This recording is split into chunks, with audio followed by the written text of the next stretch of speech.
Registriamo con rammarico che il governatore Zaia e la Lega Nord non hanno voluto o saputo opporsi alla cricca dei partiti che da decenni si spartiscono la città di Venezia e non hanno nessuna intenzione di rinunciare alla torta.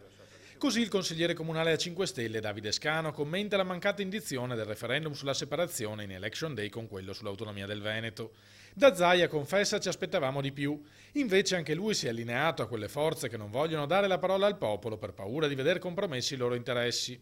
L'unica forza politica che voleva far votare realmente i cittadini dunque rimane solo il Movimento 5 Stelle. La Lega, lo dico con rammarico, si è unita alle altre forze che si sono sempre opposte al referendum per l'autonomia e a far votare i cittadini.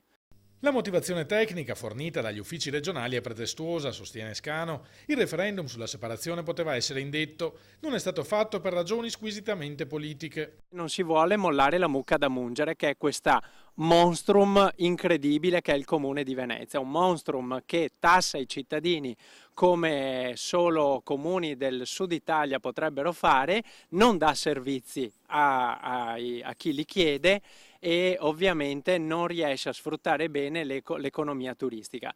La motivazione tecnica fornita dagli uffici regionali è pretestuosa, sostiene Scano. Il referendum sulla separazione poteva essere indetto, non è stato fatto per ragioni squisitamente politiche. Probabilmente Zaia non ha ben compreso che forse nel territorio di Mestre e Venezia molti cittadini gli volteranno le spalle proprio per questo e volteranno le spalle alla Lega Nord.